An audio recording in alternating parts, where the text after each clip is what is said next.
weekly live show brought to you by the team at Bunker Labs, national network of veteran, military spouse entrepreneurs dedicated to helping grow our ecosystem. I'm your host, the one and only Iron Mike Stedman, coming to you from the beautiful city of Newark, New Jersey, joined by my co-host, Amy Morrison, and our special guest today, David Piatek from VA Housing Education. David, did I What's get that last name right? close, but it's all good. It's like the Excited to platoon. be here with you guys. It's like the platoon sergeant trying to stand up, read roll call, just butchering everybody's last name. Yeah. Everybody's. So before we chop it up with David, I'm gonna go ahead and pass over to Amy to share any updates that are happening in the bunker. Cool. Thanks, Mike. So this week we've got just a couple of things. So you can join us in Washington, D.C. on October 19th for the USAA pitch competition, powered by Bunker Labs. 7 contestants will compete for a top prize of $50,000, and I will put the link in the comments/chat. And then also we've got, what else we got? Blog spotlight this week. We've got a new blog spotlight on the Osorio brothers. So Juan Pablo and Julio Osorio, Marine brothers who both have started businesses in marketing and accounting industries, respectively. And so you can read their stories on the blog. And again, I will post those links in the chat. And that is honestly all we got going on this week. Appreciate it, Amy. If I'm not mistaken, too, we got the ambassador fly-in October 16th through 18th. 18th through the 20th in San Antonio. We will be, Bunker Labs is going to be taking over San Antonio for a couple days. Awesome. Yeah, so I'll be down in Texas, y'all. Come say hi. I'll be down in San Antonio with that flying. Man, Xavier and the team are doing some great work, providing programming and support to our volunteer ambassadors out there. And I'm excited to go down there and capture some stories. So it's a good time. Anything else, Amy? Any big competitions coming up? Maybe. That is a good question, and you should check out our blog because we have the calendar on the blog, and the calendar on the blog knows better than I do. So yeah, I'm not 100% sure. Yeah, if you haven't done so, man, make sure y'all check out that blog post that Keith put together earlier this year that lists out every single competition, grant opportunity, accelerator, etc. I mean, that's what this is about, is passing that knowledge and those resources. So appreciate it. Go ahead, Amy. Do the featured post on the blog also, so bunkerlabs.org/blog. The featured post should be our resource post that we've just put together, and it's just basically a listicle of like all the links of different resources like you can check out on the blog and also, you know, elsewhere in the ecosystem. Cool. Appreciate it. Yep. Okay. All right. Without further ado, our guest today, Mr. David Piatek. We're going to be talking about VA housing education. I think this is an interesting time to talk about it too, because mortgage rates are like at an all-time high. And I know you bring a lot of insights on it. So please go ahead and take a moment, introduce yourself to the bunker, and then let's get into what you do with the VA housing education. Awesome. So David Piatek, founder of VA Housing Education, have a background in lending, real estate as an instructor as well. Been in the military for the last 14 years now, serving in the Army, National Guard, and in finance for the last 18 years. So excited to be here. I've been with Bunker Labs since the very beginning of time. Really? Oh, yeah, that's right. You're based in Chicago. What year did you connect with them? Was it 2014 then or 2015? It must have been, because I originally joined with the Council of 100. Okay. Oh, and yeah, then it switched to the Veterans Leadership Council, and that's when we were at I think with Todd at 1871. Yeah, so I was there early when they just launched that whole initiative. What keeps you coming back around? I mean, the people are great. It's a great network, and you're as strong as your network. So this venture, the VA housing education, how did it get started? Where are you at with it? Let's dive in. Yeah, so I started the company about 6 months ago or so.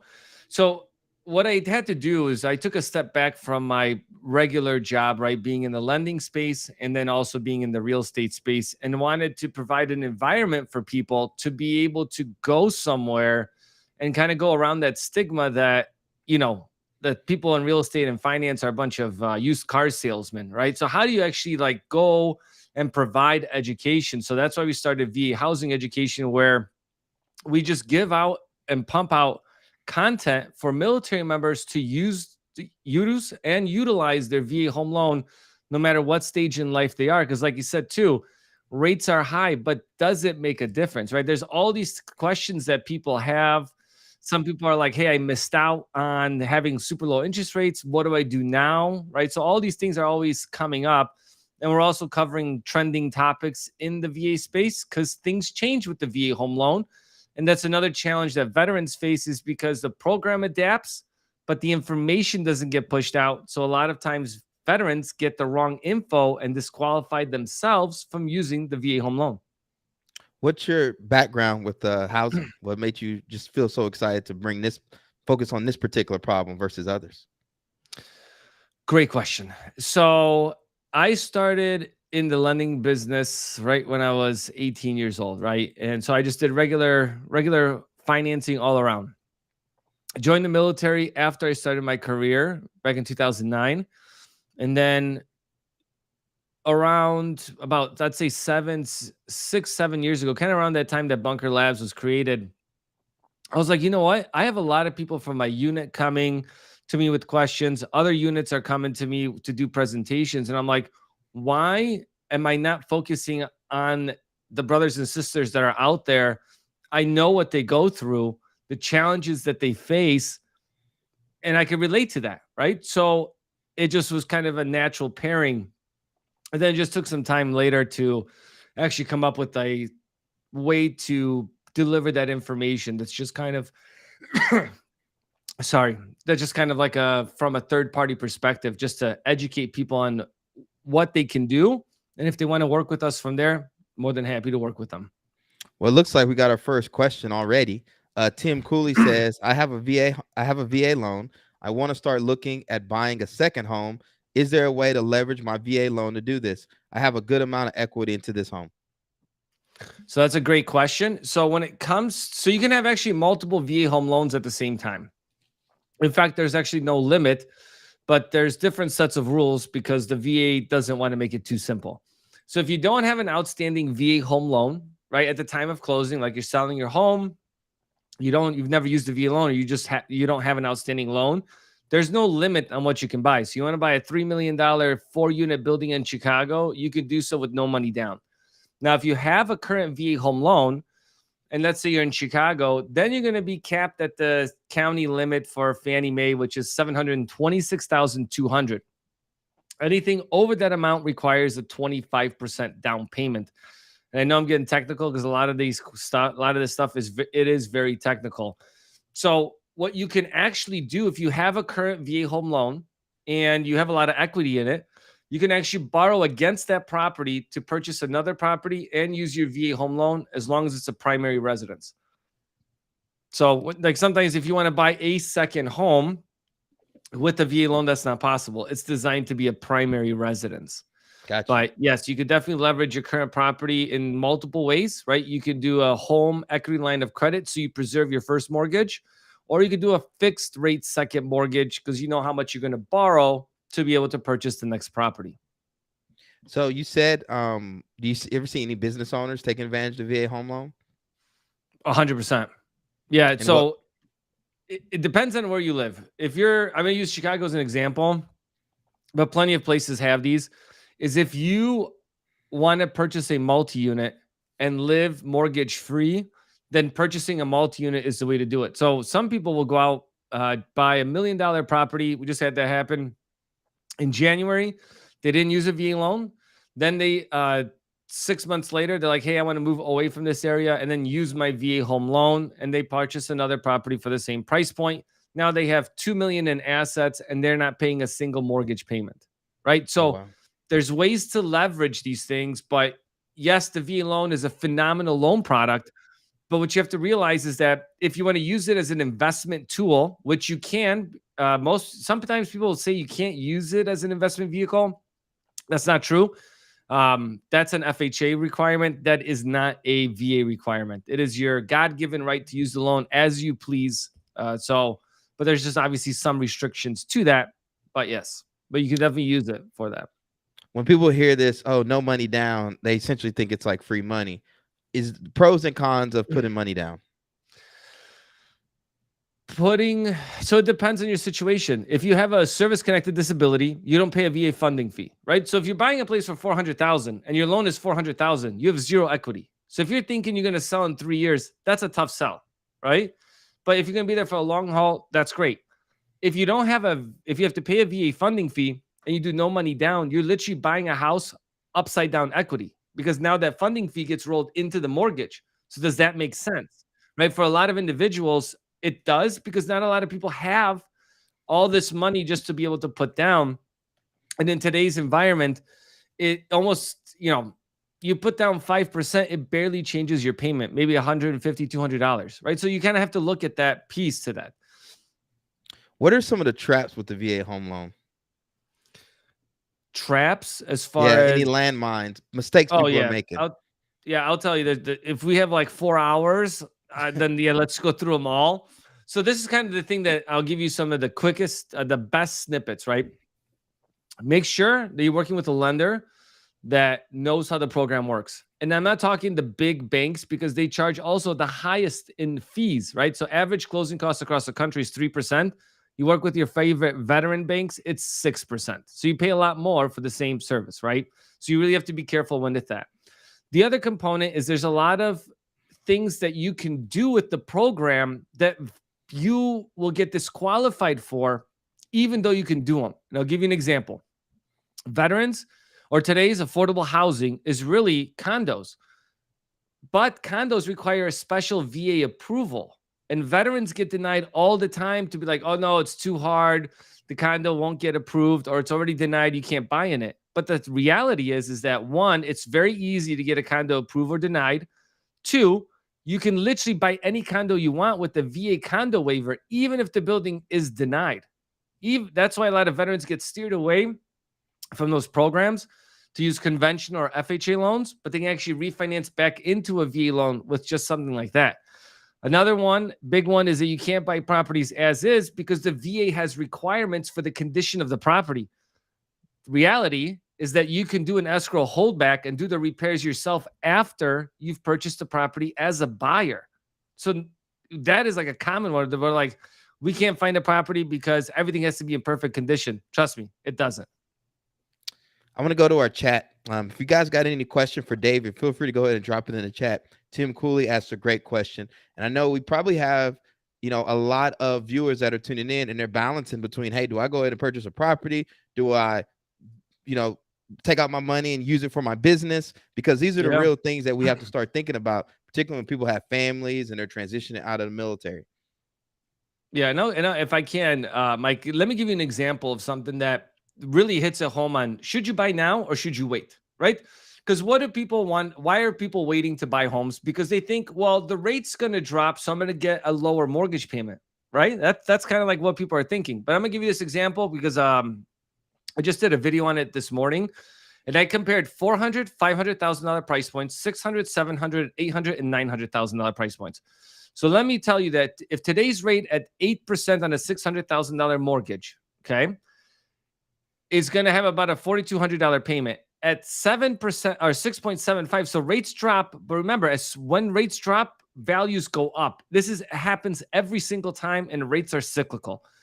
Now you're talking about 6.75 on a $700,000 property, payments about $4,600. So still, rates dropped, values went up. You're still paying about $300 more.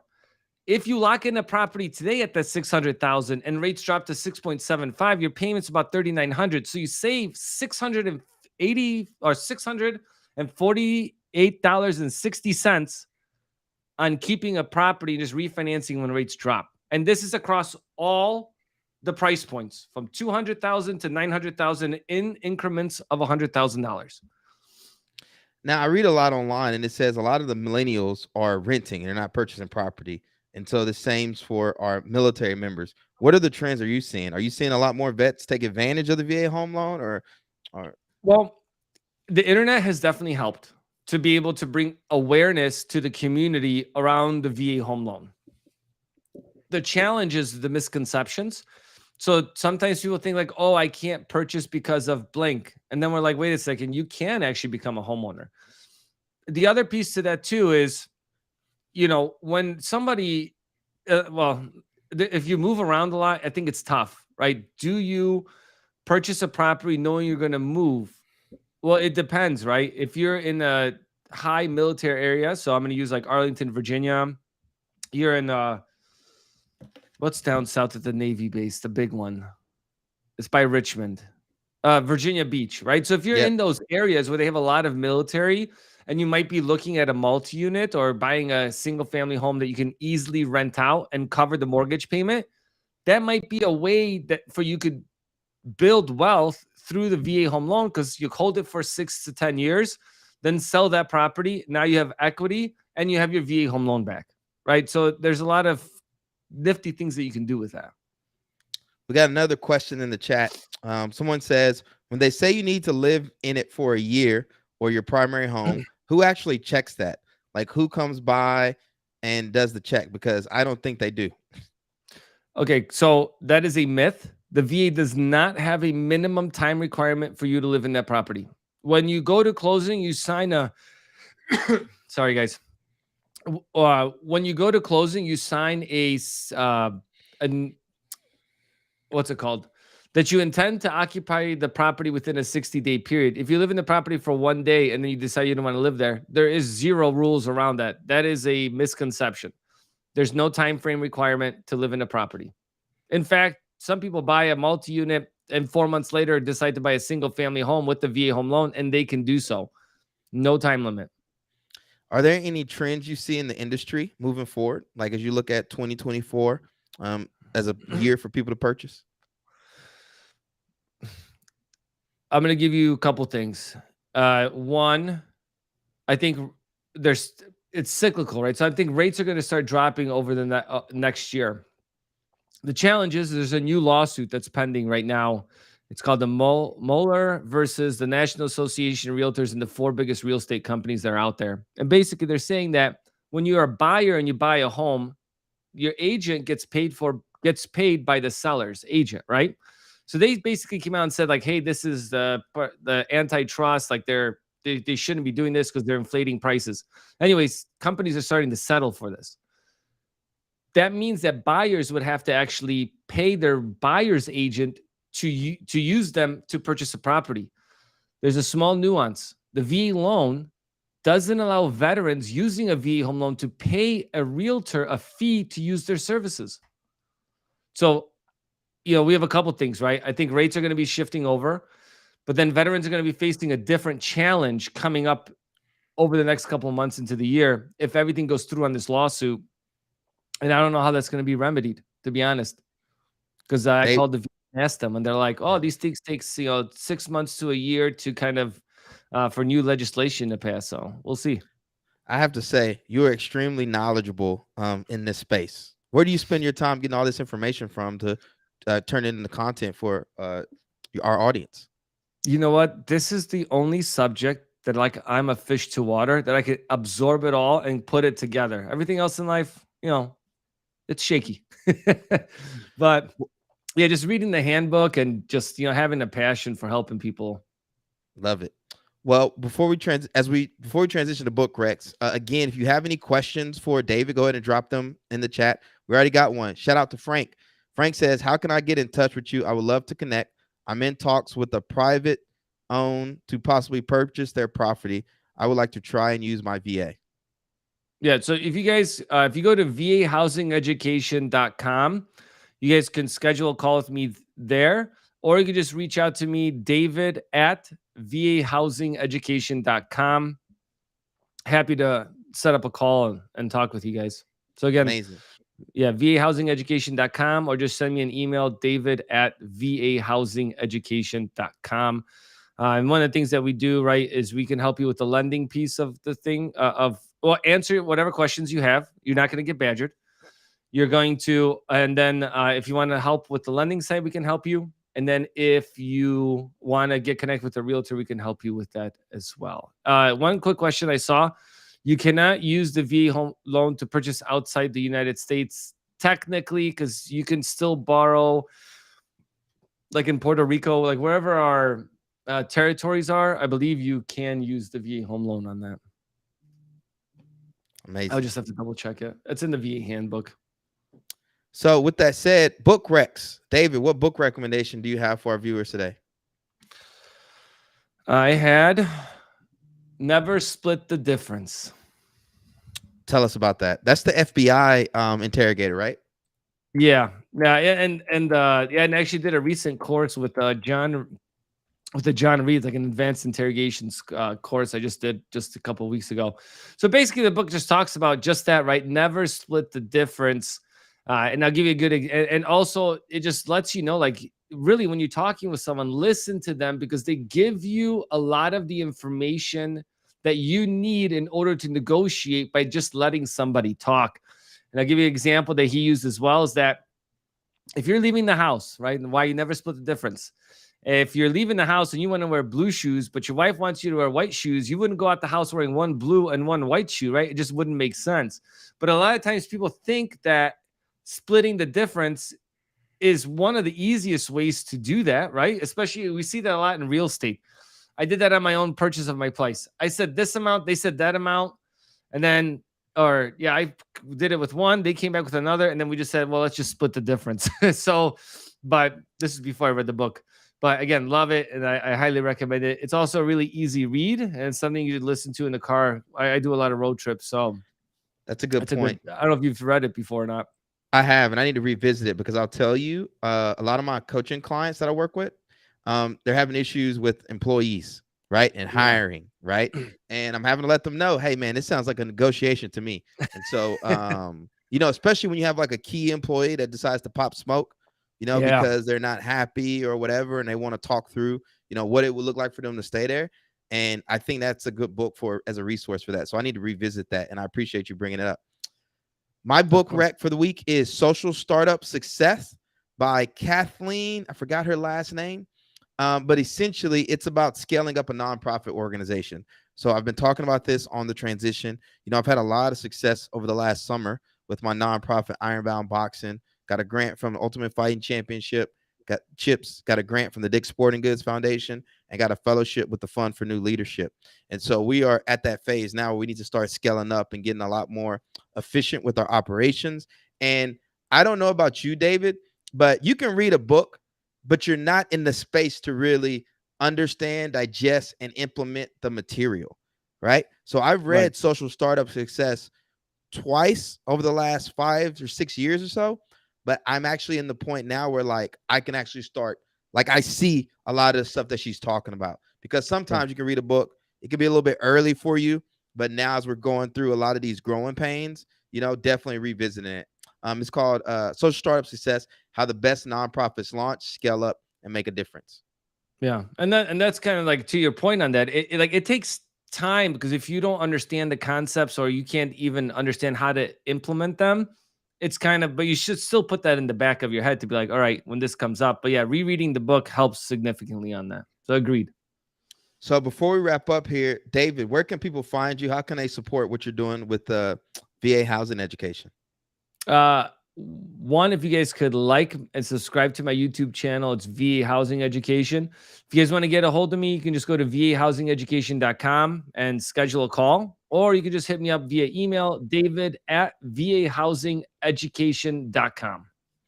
What I gotta ask you while you're on, what camera is that you're using? This is a really good camera. It's a Sony A7 IV, and then I have a GM, I think 35 to 70 millimeter lens. Gotcha. It's nice because I use it as a recorder. A lot of people ask like, what do I use? But it's nice for when you actually do videos as well, because it records in the same quality on OBS. So 100%. Yeah, I have one of those nice cameras. I need to use it more. I end up just going to my Logitech Brio or my MacBook camera. Yeah. Now, before we go, I got to acknowledge our sponsors for the Transition Podcast, MetLife Foundation.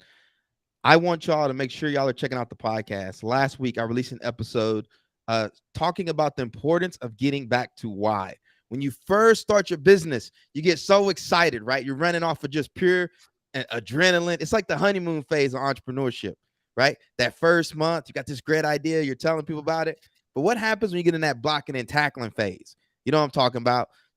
1 month turns into a year turns into 2.5 years, right? You're in a different season of life. Now you're in that grind. And when things get hard, you start having cash flow issues, you lose key employees, right? You can forget why you started on this journey in the first place.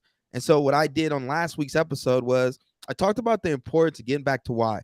Simon Sinek has this book, Start With Why. And again, when you hear this stuff early on, when you're just fighting for margin, trying to get your first customers, this stuff sounds hokey pokey, right? You're like, what do I care about why, man? I just need to get my first client. I need to validate my business model. But when you are in it, I am telling you, it gets hard and it gets real, and you need to keep your why front and center. So check out that podcast. I see David nodding his head because before we went live, you were talking about the struggle of running a business, having a family, having all these conflicting priorities, man. It's not easy. No, it is. And it gets harder as time goes on because you have less time. And so how do you balance that out, right? It's one of the number one things I talk about is work-life balance. It's tough. Yeah.